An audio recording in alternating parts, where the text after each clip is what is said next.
انسان کو اپنے عیوب پر نظر رکھنی چاہیے، ورنہ اس کی نیکیوں کو نظر بد لگ جائے گی۔ جب انسان کسی رنج اور مصیبت میں اللہ سے شکوہ کرتا ہے تو اللہ فرماتا ہے کہ اس مصیبت کا شکوہ بے جا ہے، یہ مصیبت تو تجھے میری طرف متوجہ کر رہی ہے، تجھے شکوہ تو میری اس نعمت سے ہونا چاہیے جو تجھے مجھ سے بے نیاز بناتی ہے۔ وہ بلندی کس کام کی جس پر انسان چڑھے اور انسانیت سے گر جائے۔ کسی کا حق کھا کر انسان دنیا میں تو خوش رہ سکتا ہے، لیکن روز محشر وہی اس کے گلے کا طوق ہوگا۔ ہجوم کے ساتھ غلط راہ پر چلنے سے بہتر ہے کہ ہدایت کے رستے پر تنہا چل پڑو۔ زندگی گزارنا نہیں، جینا سیکھے۔ ہر انسان کی زندگی میں دکھ پریشانیاں آتی ہے، ان کا اشتہار لگانے سے ہمدردی تو مل جاتی ہے مگر سکون نہیں ملتا۔ حضرت علی رضی اللہ عنہ نے فرمایا، محنت کا پھل اور مسئلے کا حل رب دے گا، یہ مت سوچو کب دے گا، جب دے گا بے حساب دے گا۔ اپنی حد میں رہنا سیکھو۔ حد میں رہنا اللہ تعالیٰ کی بڑی نعمت ہے۔ پانی حد سے بڑھ جائے تو طوفان بن جاتا ہے، انسان حد سے آگے بڑھ جائے تو شیطان بن جاتا ہے۔ حضرت علی رضی اللہ تعالیٰ نے فرمایا، تمہارے درد سے تمہارا رب واقف ہے، وہ چاہتا ہے تم صبر کرو تاکہ اور مضبوط ہو جاؤ۔ حضرت علی رضی اللہ عنہ نے فرمایا، جو شخص گھر کے کاموں میں اپنی بیوی کی مدد کرے، خدا اس کے لیے 1 سال کی عبادت کا ثواب لکھتا ہے۔ 3 چیزیں گناہ کی بنیاد ہے: تکبر، جس نے ابلیس کو شیطان بنا دیا; حرص، جس نے آدم کو جنت سے نکلوایا; حسد، جس کی وجہ سے بھائی نے بھائی کو قتل کیا۔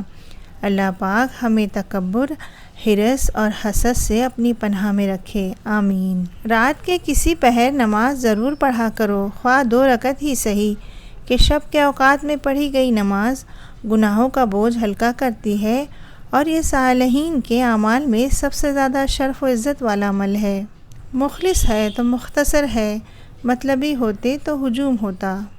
حضرت علی رضی اللہ تعالیٰ نے فرمایا، تم کسی کے ساتھ بھلائی کرو، تمہیں اس کا بدلہ برائی کی صورت میں ملے تو سمجھ لو کہ تمہاری نیکی قبول ہو گئی۔ حضرت علی رضی اللہ تعالیٰ نے فرمایا، جہاں بھی رہو خدا سے ڈرو، ہمیشہ حق بات کہو اگرچہ تلخ ہو۔ یہ ایک تلخ حقیقت ہے کہ لوگ آپ کی بات کو توجہ آپ کی حیثیت دیکھ کر دیتے ہیں۔ غصہ ایسی چیز ہے جو آنکھوں کو بند کر دیتا ہے اور منہ کو کھول دیتا ہے۔ اگر کچھ الگ کرنا ہے تو بھیڑ سے ہٹ کر چلو۔ بھیڑ ہمت تو دیتی ہے مگر شناخت چھین لیتی ہے۔ مشکل وقت کا یہ فائدہ ہوتا ہے کہ فالتو لوگ زندگی سے نکل جاتے ہیں۔ نیکی صرف مغرب کی جانب منہ پھیر لینا نہیں، کسی کی آنکھ سے اشک چرا لینا، چہرے پر مسکراہٹیں بکھیرنا بھی نیکی اور صدقہ ہے۔ کوشش کرے جہاں رہے وہاں اچھا کردار، اچھا اخلاق اور خوبصورت یادیں چھوڑ جائے۔ لوگوں کی خدمت کرے، لوگوں کے لیے آسانیاں پیدا کرے، کیونکہ آپ تو چلے جائیں گے مگر آپ کا کردار، آپ کا اخلاق، آپ کی خوبصورت یادیں باقی رہ جائے گی۔ سب سے اچھی ہجرت گناہوں کو چھوڑ کر نیکیوں کی طرف آنا ہے۔ چلنے والے 2 پیروں میں کتنا فرق ہوتا ہے، ایک آگے اور دوسرا پیچھے، مگر نہ آگے والا غرور محسوس کرتا ہے نہ پیچھے والا توہین، کیونکہ دونوں جانتے ہیں کہ پل بھر میں جگہ بدلنے والی ہے۔ اس کو زندگی کہتے ہیں۔ کسی نے مٹکے سے پوچھا کہ تم اتنے ٹھنڈے کیوں رہتے ہو؟ مٹکے نے مسکرا کر جواب دیا، جس کا ماضی، حال اور مستقبل سب مٹی سے بنا ہو تو وہ تکبر اور گرمی کس بات پر کرے گا؟ دولت اور کردار میں سے کسی ایک کے ساتھ چلنا پڑ جائے تو کردار کے ساتھ چلنا، کیونکہ کردار ہمیشہ آگے چلتا ہے اور دولت اس کے پیچھے۔ آپ کبھی بھی کامیابی کی سیڑھی پر ہاتھ جیب میں ڈال کر نہیں چڑھ سکتے۔ کامیابی کی منزل پر پہنچنے کے لیے ہاتھ پاؤں مارنے پڑتے ہیں۔ لوگ ہمیشہ کے لیے نہیں ہیں، اس لیے ان سے ہمیشہ کے لیے ناراض نہ ہوا کرے۔ لوگ ڈھونڈتے رہ گئے کامیابی کو، مؤذن کہتا رہا حی علی الفلاح۔ اپنی زندگی کے کسی بھی دن پر افسوس نہ کرے۔ اچھے دن خوشیاں دیتے ہیں، برے دن تجربہ دیتے ہیں، بدترین دن سبق دیتے ہیں اور بہترین دن یادیں دیتے ہیں۔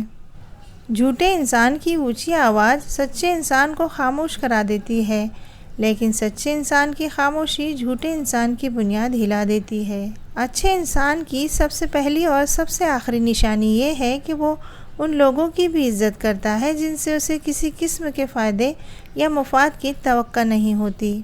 جھوٹ بول کر جیتنے سے اچھا ہے کہ تم سچ بول کر ہار جاؤ۔ جب انسان کی عقل مکمل ہو جاتی ہے تو اس کی گفتگو مختصر ہو جاتی ہے۔ خاموشیاں اس وقت بولتی ہے جب الفاظ چپ ہوتے ہیں۔ کبھی کسی کو یہ مت کہو کہ تم مجھے یاد رکھنا، تم اگر یاد رکھنے کے قابل ہوئے تو یقیناً یاد رہ جاؤ گے۔ جزاک اللہ خیراً۔